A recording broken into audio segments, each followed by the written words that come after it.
ಗ್ರಾಮದಲ್ಲಿ ಒಂದು ಜಾತ್ರಾ ನಡೆಯುತ್ತೆ ಇತ್ತು. ಆ ಜಾತ್ರೆಯಲ್ಲಿ ಕೆಲವು ಯುವಕರ ಮಧ್ಯದಲ್ಲಿ ಸಣ್ಣ ಪುಟ್ಟ ವಿಚಾರದಲ್ಲಿ ಘರ್ಷಣೆ ಆಗಿತ್ತು. ಆ ವಿಚಾರದಲ್ಲಿ ಈಗಾಗಲೇ ಒಂದು ಹರ್ಟ್ ಕೇಸ್ ತಗೊಳ್ಳಲಾಗಿದೆ. ಆ ಘರ್ಷಣೆ ಆಗಿದ್ದಾಗ ಅಲ್ಲೇ ಇರೋದು ಗ್ರಾಮಸ್ಥರು ಬಾಬುರಾವ್ ಗಡ್ಕರಿ ಅವನು ಲೈಸೆನ್ಸ್ ವೆಪನಿಂದ ಗಾಳಿನಲ್ಲಿ 2 ಗುಂಡು ಹಾಕಿದ್ದಾರೆ. ಲೈಸೆನ್ಸ್ಡ್ ವೆಪನ್ ಇದೆ ಅದು. ಆದರೆ ಈ ಥರ ಪಬ್ಲಿಕ್ ಪ್ಲೇಸ್ನಲ್ಲಿ ವಿದೌಟ್ ಎನಿ ರೀಸನ್ ಅವರು ಹಾರಿಸಿದ್ದಾರೆ. ಇದು ಒಂದು ಆಫೆನ್ಸ್ ಇದೆ. ಸೊ ಅದಕ್ಕಾಗಿ ಕಾಕ್ತಿ ಪೊಲೀಸ್ ಸ್ಟೇಷನ್ನಲ್ಲಿ PSI ಮೃತ್ಯುಂಜಯ ಇವರ ಕಂಪ್ಲೇಂಟ್ ಆಧಾರದ ಮೇಲೆ ಒಂದು ಕೇಸ್ ದಾಖಲು ಮಾಡಲಾಗಿದೆ. ಸೆಕ್ಷನ್ 125 BNS ಮತ್ತು ಸೆಕ್ಷನ್ 25 ಆಫ್ ಆರ್ಮ್ಸ್ ಆ್ಯಕ್ಟ್ ಇದರಲ್ಲಿ ಸೇರಲಾಗಿದೆ.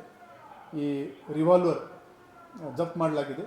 ಇದರಲ್ಲಿ 4 ಲೈವ್ ರೌಂಡ್ಸ್ ಮತ್ತು 2 empty ಕೇಸಸ್ ಕಾರ್ಟ್ರಿಜ್ ಅದು ಕೂಡ ಜಪ್ತ್ ಮಾಡಲಾಗಿದೆ.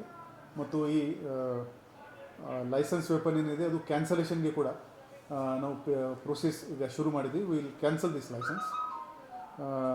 ಯಾರು ಲೈಸೆನ್ಸ್ಡ್ ಇರಲಿ ಅಥವಾ ಅನ್ಲೈಸೆನ್ಸ್ ಕೂಡ ಇದ್ದರೆ ಪಬ್ಲಿಕ್ ಪ್ಲೇಸ್ನಲ್ಲಿ ಈ ಥರ ಶಕ್ತಿ ಪ್ರದರ್ಶನ ಮಾಡೋಕ್ಕೆ ವೆಪನ್ ಬಳಸಿದರೆ ಅವರ ಮೇಲೆ ತಕ್ಷಣವೇ ನಾವು ಕ್ರಮ ತಗೊಳ್ತೀವಿ. And they have to face ಅವರು ಕ್ರಿಮಿನಲ್ ಟ್ರಯಲ್ ಅವರು ದೇ ಹ್ಯಾವ್ ಟು ಅವರ ಮೇಲೆ ಆಗುತ್ತೆ.